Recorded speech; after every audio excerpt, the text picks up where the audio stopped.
Bonjour à tous, ici Jean-Philippe Lebleu avec le Comité pour la République du Canada. Aujourd'hui, le 5 février 2015, on va devoir parler de la situation en Ukraine et la folie qui entoure le conflit actuel impliquant, on parle d'une guerre civile en Ukraine qui est sur le point de devenir en fait une guerre de type nucléaire entre les États-Unis et la Russie. Oubliez là, les histoires de guerre de guerre au sol. Euh, En fait, ce qui se présente devant nous est un danger de guerre nucléaire qui pourrait mettre un terme à la civilisation comme on la connaît aujourd'hui.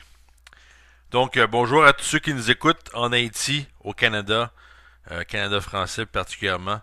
Donc, on commence la présentation. Je vais évidemment parler, comme je vous disais, de la situation en Ukraine, aussi de la situation avec la Grèce, le système économique actuel dans lequel nous sommes, et terminer en fait avec un message pas simplement positif, mais stratégique sur l'approche à avoir dans les prochaines semaines afin d'éviter un conflit nucléaire et d'éviter, en fait, pas d'éviter, mais de rallier la population mondiale vers un mouvement de masse pour le développement.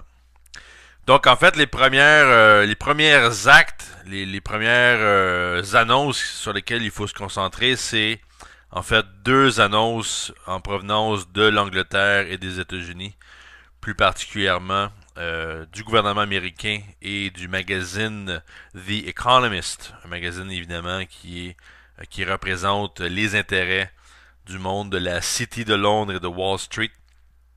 Donc, premièrement, la première chose est l'intention faite par l'OTAN et les États-Unis d'installer des troupes dans 6 pays entourant la Russie. Et donc, en fait, d'argumenter pour l'article 5 de la Constitution de l'OTAN qui dit que quand une nation est menacée, quand une nation membre de l'OTAN est menacée, il faut que les autres nations viennent à la défense de ce pays-là, comme si c'était, en fait, comme s'ils défendaient leur propre pays. Donc, on va retoucher à ça. Euh, donc, ça, c'est le premier point. Et le deuxième point est, certains d'entre vous en ont peut-être entendu parler, les États-Unis veulent absolument envoyer de l'aide militaire à l'Ukraine. On parle de l'ordre de plus de 3 milliards de dollars. Ça, ce qui nous vient notamment là, du magazine The Economist. Et ils font aussi d'autres propositions pour aider l'Ukraine en fait à combattre militairement la Russie. Donc sur le premier point, donc comme on disait, les États-Unis et le magazine The Economist veulent envoyer 3 milliards de dollars pour le régime de Kiev pour l'aider là, dans sa bataille, en fait dans sa guerre civile entre l'Est et l'Ouest. Les États-Unis ont annoncé en fait et vont annoncer plutôt lors d'un meeting qui aura lieu aujourd'hui, en fait une rencontre des ministres de la Défense des membres de l'OTAN. C'est un meeting qui a lieu là, chaque année au mois de février en Allemagne. En fait, on a annoncé, en fait, ce qui est discuté, c'est d'envoyer des troupes, donc des officiers, en Pologne, Estonie, en Latvie, ou Latvia en anglais, en Lituanie, en Bulgarie et en Roumanie.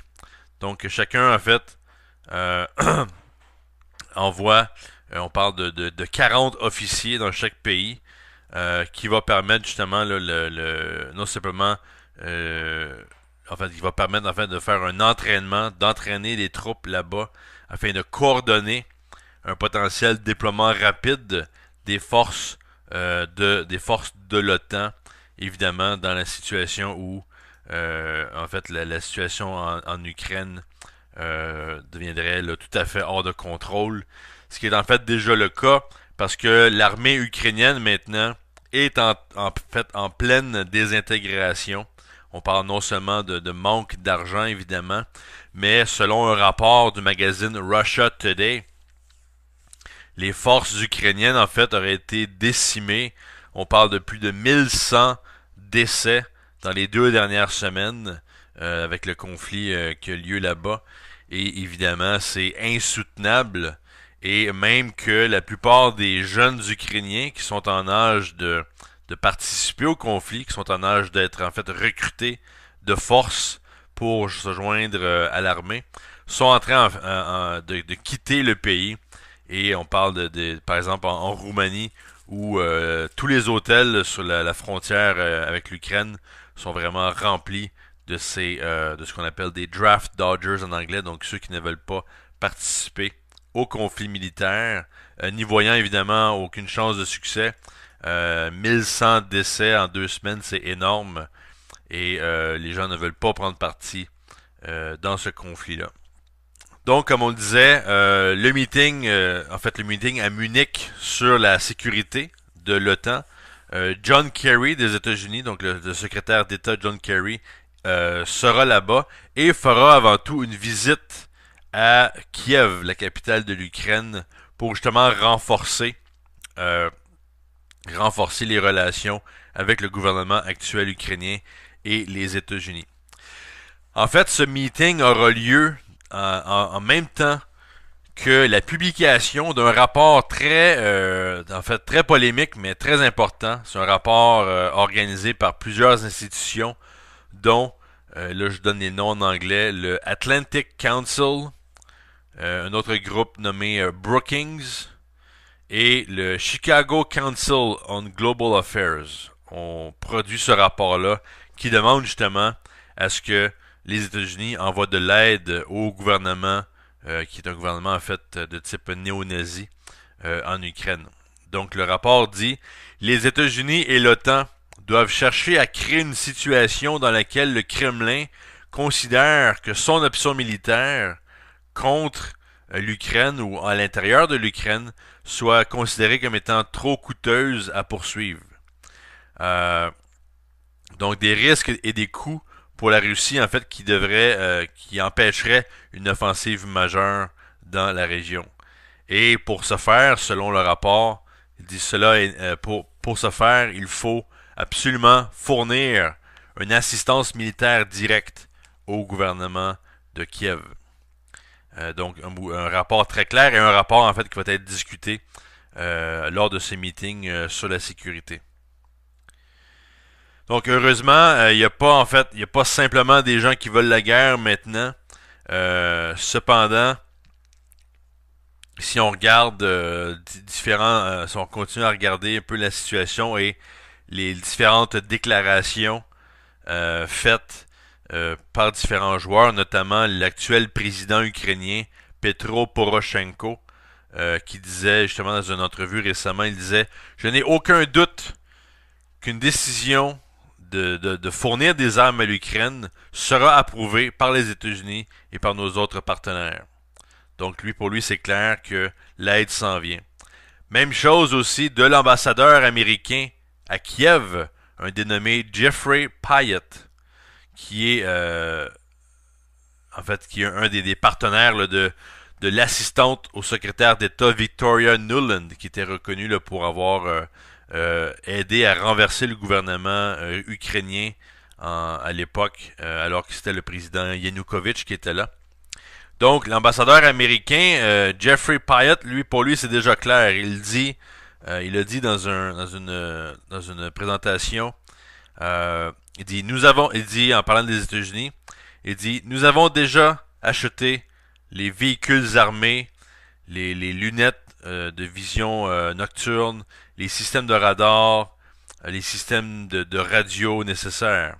Et maintenant, nous considérons que aussi, nous sommes en train de considérer l'assistance la plus importante, qui est l'entraînement et le réentraînement des formations militaires ukrainiennes.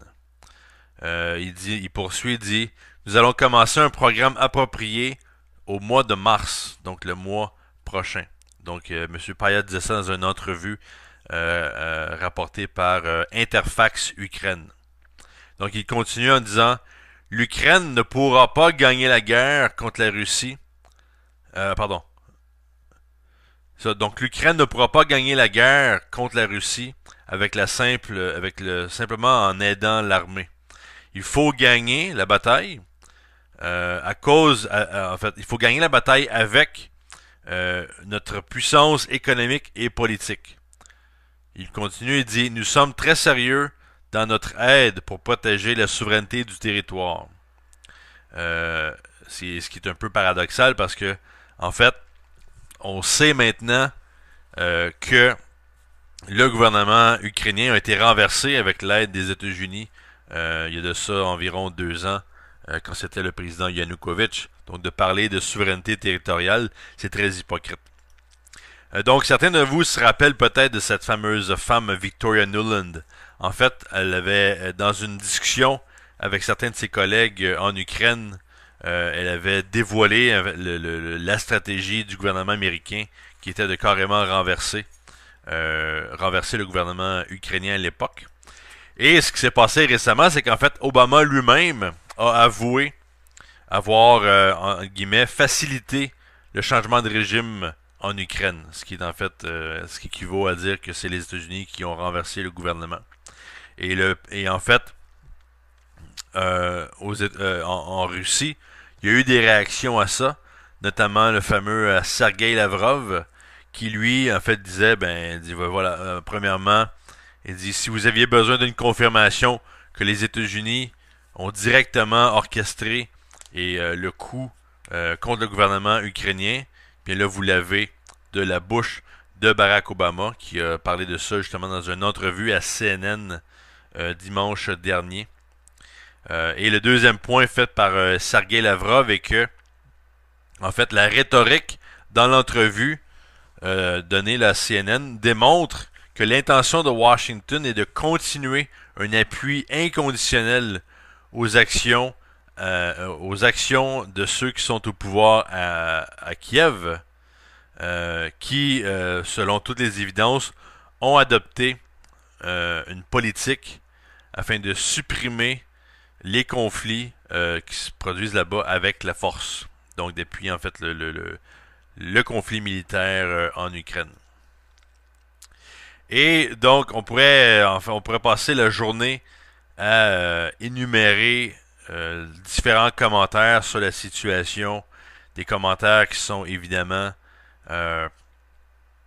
beaucoup de gens sont très inquiets de la situation, d'autres sont confus par la situation, ne sachant pas exactement comment réagir, et d'autres ont complètement perdu l'esprit. Ils sont en train de pousser pour un conflit militaire avec la Russie, ce qui veut dire sans aucun doute un conflit nucléaire qui résulterait de ça. Donc par exemple aux États-Unis, lors d'une rencontre d'un comité sur le service militaire du Congrès américain, on a eu le directeur de la DIA et le lieutenant-gouverneur Vincent Stewart, qui lui a considéré la Russie et la Chine comme étant la plus grande menace des États-Unis, une menace existentielle, donc assez directe comme déclaration. On a aussi évidemment, si je poursuis, si on regarde en fait l'analyse de Lyndon LaRouche là-dessus, M. LaRouche est très clair, encore là, toute déclaration faite récemment concernant l'envoi de troupes au sol en Ukraine ou dans les pays environnants, il faut bien saisir, il n'y aura pas de conflit au sol avec la Russie. Ce n'est pas ça le but. En fait, ce que M. LaRouche dit, c'est que l'envoi de troupes, c'est en fait une façade pour une guerre nucléaire. Il continue en disant que toute force politique bien informée sur la planète sait qu'il est impossible de gagner une guerre nucléaire aujourd'hui à l'ère où nous sommes, parce que ça mènerait à une annihilation mutuelle. Donc M. LaRouche dit: le remède à tout ça, c'est de se débarrasser d'Obama, de Barack Obama, le président américain. C'est la seule manière d'éviter une guerre. Pas simplement que Obama, il est le seul instrument de l'Empire britannique qu'ils ont à leur disposition. Il y en a plusieurs autres, mais en fait, si Obama devient indispensable, eh bien, les forces impériales britanniques vont trouver quelqu'un d'autre ou une autre manière de pousser leur politique. Les Britanniques ont une équipe, donc dit Larouche, et ce serait une erreur de simplement regarder Obama. Mais Obama, maintenant, c'est le plus gros joueur dans cette équipe de pantins britanniques. Donc, il faut se débarrasser d'Obama. C'est comme flusher la toilette. Il faut faire le ménage aux États-Unis là-dessus. Parce qu'Obama est en pleine confrontation avec la Russie et donne en fait de l'importance à des gens qui sont en train de pousser pour une guerre nucléaire, comme on a parlé avec M. Vincent Stewart, ou par exemple dans le London Guardian, Timothy Garton Ash de l'université de Oxford, qui est en fait un des planificateurs des révolutions colorées à travers l'Europe. Quant à lui, dit Poutine doit être arrêté avec les armes. Donc, leurs déclarations sont très claires. C'est le conflit sans recul.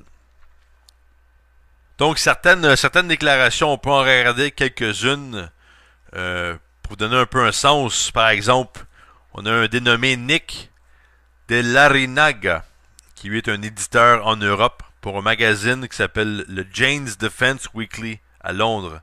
Donc, qui est un magazine sur le militaire, évidemment, et qui lui dit fournir une assistance mortelle à l'Ukraine reviendrait à la même chose que, en fait, concrétiser la prophétie qui dit que la Russie va solidifier sa position.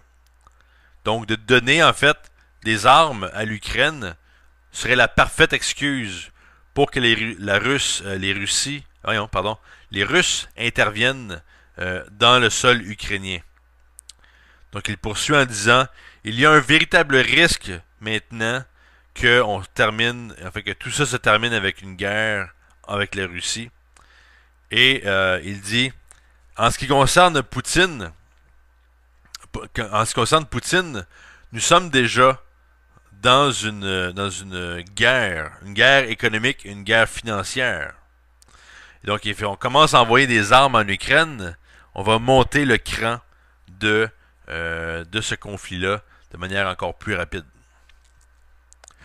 Donc, on a aussi un certain Balaz Rajabik qui lui travaille avec le Carnegie Endowment for International Peace, qui dit que en fait, les armes ne sont pas le problème. Le problème, c'est pas d'envoyer des armes parce que l'Ukraine est déjà, imaginez-vous donc, le 4e plus grand producteur d'armes au monde. Donc, Jarabik continue, il dit le problème, en fait, c'est dans le leadership, dans la gérance du conflit et dans la logistique.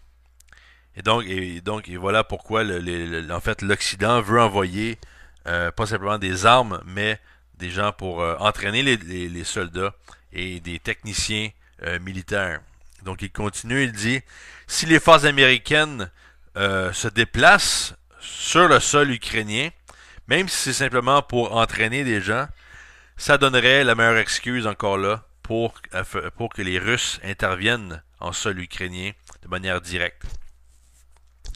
Et peut-être une autre déclaration, cette fois-ci des États-Unis, un dénommé Pat Buchanan, qui est un commentateur politique conservateur, donc de type un peu républicain aux États-Unis, qui disait dans un éditorial sur le site townhall.com, en fait, il a expliqué que au lieu d'avoir une politique conflictuelle concernant la guerre civile en Ukraine, qui n'est pas notre guerre, qui n'est pas une guerre américaine, pourquoi est-ce que les États-Unis n'assument pas le rôle, en fait, d'être le facilitateur de la fin du conflit. Donc de faciliter une résolution du conflit le plus rapidement possible. Et M. Buchanan continue, il donne en fait 3 options que les Russes ont maintenant. Et en fait, 3 options si on décide justement d'envoyer des armes et des gens en Ukraine. En fait, 3 options pour démontrer que les Russes, peu importe ce qu'ils vont faire, ça va mener à quelque chose de mal. Donc la première option, il dit, ben, Poutine pourrait quitter le gouvernement, abandonner les rebelles en Ukraine et être vu comme une espèce de macho qui, malgré ses erreurs, n'a pas voulu défendre les Russes à travers le monde. Ce qui est évidemment pas une option que Poutine va prendre, ça c'est clair. Mais de manière plus réaliste, les Russes pourraient prendre une intervention américaine comme étant un défi et envoyer eux-mêmes leur artillerie et leurs soldats pour en fait consolider la force des rebelles. Et ensuite avertir Kiev que plutôt que d'envoyer des rebelles, Moscou allait intervenir militairement. Et la troisième option, c'est que Poutine pourra en fait demander à envoyer des troupes russes avant que les troupes américaines arrivent, ainsi capturant la ville de Mariupol, et pouvant ainsi établir un lien physique avec la Crimée, et après ça dire à Kiev, voilà, maintenant nous sommes prêts à négocier. Donc qu'est-ce qui se passera à ce moment-là? Est-ce que les États-Unis vont envoyer des conseillers afin de combattre avec les Ukrainiens, alors que la guerre va justement escalader et que les décès vont augmenter? Est-ce que les États-Unis vont envoyer des bateaux militaires dans la mer Noire? Donc, vous voyez que le conflit ne ferait que augmenter. Et donc, les États-Unis, selon Buchanan, doivent retourner justement à leur rôle de facilitateur dans les conflits et se retirer des guerres qui ne sont pas les leurs. Donc, évidemment, la guerre en Ukraine n'a rien à voir avec les États-Unis en soi, sinon que les États-Unis ont aidé à créer le conflit dès le début en l'an 2012. Donc, encore là, une fois, Obama doit partir. Il faut le mettre hors d'état de nuire de toute manière possible, de manière évidemment humaniste. Nous ne sommes pas des meurtriers. Donc, on veut simplement l'enlever de là, sortir la situation ukrainienne du contrôle britannique et de poursuivre la mobilisation avec les nations du BRICS et avec le mouvement Larouche pour relancer le développement. Et en fait, quand on regarde le monde transatlantique, quand on regarde l'Europe et les États-Unis et le Canada, on voit qu'il y a une politique hypocrite au niveau de la finance. C'est-à-dire que on veut, notamment publié dans le magazine encore, le magazine The Economist, on veut appuyer l'Ukraine contre la Russie. Donc, on propose non seulement une aide financière de plus de 20 milliards de dollars qui viendrait du Fonds monétaire international pour aider l'Ukraine, mais on parle aussi, imaginez-vous donc, de réduire la dette ukrainienne. Et ça, c'est le magazine The Economist, qui est un magazine vraiment horrible et affreux en termes de ses intentions. Donc, d'alléger la dette de l'Ukraine, c'est toute une déclaration à faire pour ce magazine-là. Mais, ce même magazine, en fait, la position du gouvernement allemand maintenant, concernant la Grèce, c'est tout à fait le contraire. La Grèce qui a déjà demandé avec leur nouveau gouvernement, le gouvernement du parti Syriza, veulent en fait réorganiser leurs dettes et canceller une partie de ces dettes-là. Donc l'Union européenne a dit non. Cette bataille-là est menée là, par Angela Merkel de l'Allemagne. Et les Grecs ont aussi demandé à ce qu'il y ait une conférence afin de réorganiser la dette européenne dans sa totalité. Donc les Grecs subissent la ligne dure de l'Europe et l'Ukraine qui est en guerre et qui en fait est en train d'être détruite de toutes pièces, elle reçoit une aide financière considérable, mais dans tout ça est pour continuer le conflit militaire avec la Russie. Ce qui est intéressant aussi de regarder, c'est que déjà Sergei Lavrov en Russie, donc le dirigeant du ministère de la Défense de Russie, a déjà invité son, son homologue grec, donc le ministre de la Défense de la Grèce, Panos Kamenos, à venir en Russie. Le gouvernement grec a aussi mobilisé ces gens en disant que la Grèce pourrait être un pont entre la Russie, la Chine et l'Europe. Donc un pont évidemment pour le développement. Et ça, c'est sans parler justement de certaines compagnies en Chine, par exemple, qui veulent aider la construction de la Grèce. Donc la Grèce qui s'en va vraiment dans la bonne direction, qui suit la logique de la route de la soie. Mais on se rappelle qu'en 2012, quand l'Ukraine a voulu faire de même, avant le coup d'État en Ukraine, où le gouvernement ukrainien avait décidé de ne pas se joindre à l'Union européenne, parce qu'évidemment l'Union européenne est en pleine faillite. C'est une faillite tout à fait ridicule. Donc pourquoi se joindre à l'Europe alors que les nations du BRICS nous donnent un potentiel avenir?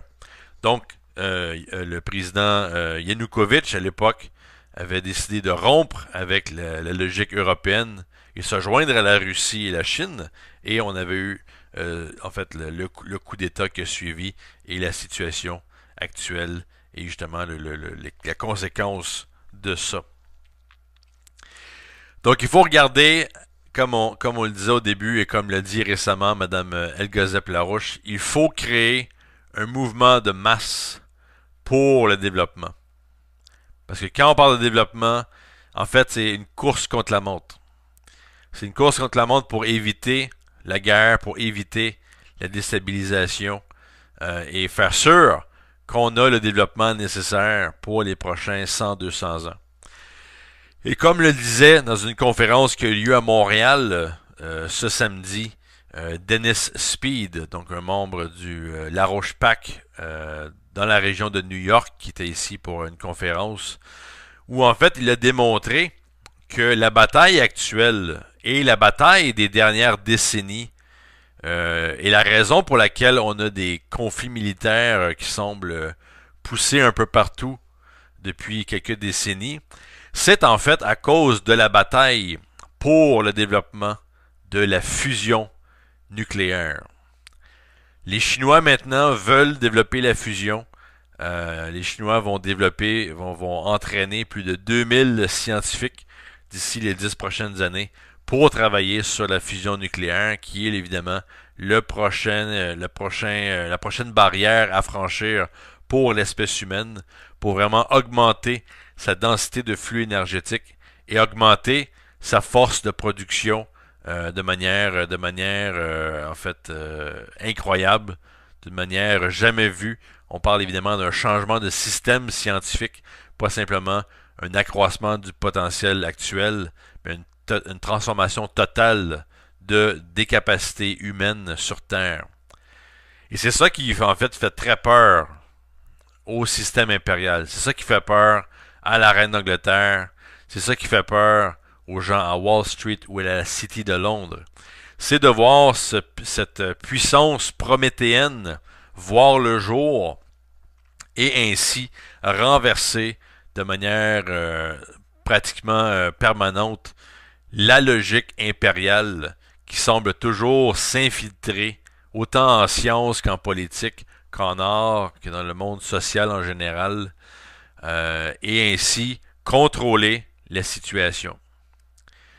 Donc, au lieu d'avoir un conflit militaire avec la Russie, il faut que les forces sérieuses de ce monde changent la dynamique, que ce soit les syndicats, que ce soit les gouvernements, que ce soit les groupes étudiants, que ce soit les groupes sociaux de différents pays, de différentes cultures. Il faut se joindre aux nations du BRICS, sinon on n'aura pas d'avenir dont il vaudrait la peine de parler. Et donc, tout ça est évidemment basé sur les théories économiques de Lyndon LaRouche. Lyndon LaRouche étant l'économiste qui, en fait, a développé la science de l'économie physique qui met au centre des préoccupations le développement de la créativité humaine, le développement des nouveaux principes scientifiques et artistiques dans la société, et qui met aussi au cœur de sa science la nécessité de développer ce qu'on appelle d'accroître ce qu'on appelle le potentiel de densité démographique relative. Donc en fait, la véritable mesure d'une économie saine et d'une économie en croissance, c'est l'augmentation du potentiel de la population en termes de nombre. Donc quand on parle de surpopulation, par exemple, quand les mouvements environnementalistes parlent de ça, c'est en fait une propagande. C'est tout à fait faux. L'espèce humaine n'a pas atteint de limites, bien au contraire. On est loin de nos limites parce que la véritable ressource sur laquelle nous dépendons, ce n'est pas une ressource qualifiable ou quantifiable plutôt, comme le pétrole ou même l'uranium ou le plutonium ou le charbon, etc., ou même l'eau. Mais on parle en fait d'une ressource inqualifiable d'un point de vue quantité. On parle de la créativité humaine, qui est toujours perfectible, mais qui n'atteint jamais son sommet. Donc, il y a toujours une nouvelle étape pour le développement de l'espèce humaine. Donc, après la colonisation du système solaire, peu importe les technologies qui existeront à ce moment-là, il faudra toujours se concentrer sur développer de nouvelles technologies. Et c'est ça qui permet de développer une population plus nombreuse et en meilleures conditions à chaque génération. Donc, améliorer les conditions de vie, améliorer l'intellect, améliorer le pouvoir productif de ces générations-là. Et c'est pour ça que aujourd'hui, la fusion nucléaire est vraiment l'enjeu de la situation. La guerre nucléaire vise justement à détruire sa potentiel parce que les gens dans le système impérial qui sont fous savent tout de même que la fusion nucléaire veut dire la fin du système impérial. Et c'est là qu'il faut mettre l'accent, c'est là qu'il faut que toute nation bouge sur cette question-là. Donc le mouvement Larouche maintenant est en train de poursuivre sa campagne pour sa pétition pour que les États-Unis et l'Europe se joignent aux nations du BRICS et doivent aussi évidemment continuer à éduquer la population sur la mobilisation, parce qu'on ne parle pas simplement d'éducation formelle ou d'éducation pour les spectateurs, mais ça prend une éducation dans laquelle les gens pourront s'identifier en tant que potentiel acteur pour le changement. Et c'est là il faut vraiment regarder. Je pense que quand on parle d'un mouvement de masse pour le développement, c'est quelque chose. C'est quelque chose de très très gros. On a déjà un mouvement qui se fait en Inde, en Chine, etc. Mais il faut poursuivre la mobilisation. Il faut organiser les gens sur la bataille historique dans laquelle nous sommes. Une bataille qui est en fait pour la nature de l'être humain et assurer son développement pour les prochaines générations et éviter un conflit qui mettrait fin à cette culture humaine que nous connaissons aujourd'hui et qui nous ramènerait dans un âge sombre, un âge de ténèbres comme celui qu'a connu l'Europe au 14e siècle. Donc je m'arrête ici. Je dis à la prochaine à tout le monde. Contactez-nous. Joignez-vous à nous à notre campagne au Canada. Vous pouvez aller sur notre site comitérépubliquecanada.ca. Il y a aussi évidemment, on conseille toujours le site de nos collègues américains, le site larouchepac.com. Donc Larouche comme le nom de famille, LAROUCHEPAC.com. Et vous pouvez aussi signer la pétition pour joindre les nations du BRICS sur ces deux sites-là. Et pour nos amis en Haïti, écoutez, contactez-nous. On a notre numéro au 514-571-4137. Mon collègue aussi, Charles Luxon en Haïti, au 509-3850-6962. On met toutes nos présentations sur notre site internet intitulé jplebleu.haïti.wordpress.com. Donc jplebleu haïti.wordpress.com.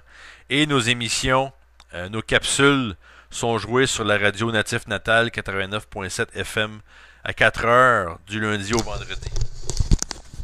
Donc, je vous laisse là-dessus. Je vous dis à bientôt et à la semaine prochaine.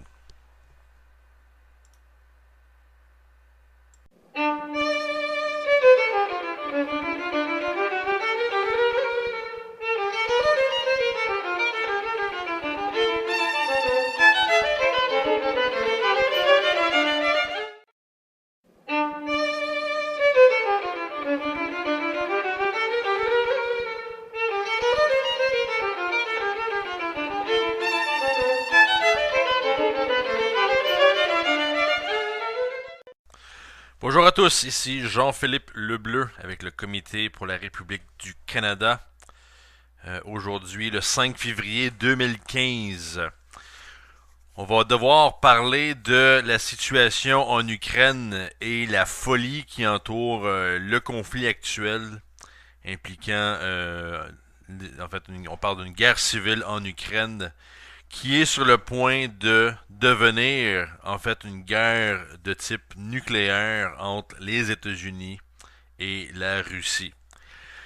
Oubliez là, les histoires, la population mondiale vers un mouvement de masse pour le développement. Donc en fait les premières actes, les premières annonces sur lesquelles il faut se concentrer, c'est en fait deux annonces en provenance de l'Angleterre et des États-Unis, plus particulièrement du gouvernement américain et du magazine The Economist, un magazine évidemment qui représente les intérêts du monde de la City de Londres et de Wall Street. Donc premièrement, la première chose est l'intention faite par l'OTAN et les États-Unis d'installer des troupes dans 6 pays entourant la Russie, et donc en fait d'argumenter pour l'article. Premier point, donc comme on disait, les États-Unis et le magazine The Economist veulent envoyer 3 milliards de dollars pour le régime de Kiev pour l'aider là, dans sa bataille, en fait dans sa guerre civile entre l'Est et l'Ouest. Les États-Unis ont annoncé en fait et vont annoncer plutôt lors d'un meeting qui aura lieu aujourd'hui, en fait une rencontre des ministres de la Défense des membres de l'OTAN. C'est un meeting qui a lieu là, chaque année au mois de février en Allemagne. En fait on a annoncé, en fait ce qui est discuté, c'est d'envoyer des troupes, donc des officiers en Pologne, Estonie, en 5 de la Constitution de l'OTAN qui dit que quand une nation est menacée, quand une nation membre de l'OTAN est menacée, il faut que les autres nations viennent à la défense de ce pays-là, comme si c'était, en fait, comme s'ils défendaient leur propre pays. Donc on va retoucher à ça. Donc ça c'est le premier point. Et le deuxième point est, certains d'entre vous en ont peut-être entendu parler, les États-Unis veulent absolument envoyer de l'aide militaire à l'Ukraine. On parle de l'ordre de plus de 3 milliards de dollars. Ça, ce qui nous vient notamment là, du magazine The Economist. Et ils font aussi d'autres propositions pour aider l'Ukraine en fait à combattre militairement la Russie. Donc sur le premier pouvoir de guerre de guerre au sol, en fait ce qui se présente devant nous est un danger de guerre nucléaire qui pourrait mettre un terme à la civilisation comme on la connaît aujourd'hui. Donc bonjour à tous ceux qui nous écoutent en Haïti, au Canada, Canada français particulièrement. Donc on commence la présentation. Je vais évidemment parler, comme je vous disais, de la situation en Ukraine, aussi de la situation avec la Grèce, le système économique actuel dans lequel nous sommes, et terminer en fait avec un message pas simplement positif mais stratégique sur l'approche à avoir dans les prochaines semaines afin d'éviter un conflit nucléaire et d'éviter, en fait pas d'éviter mais de rallier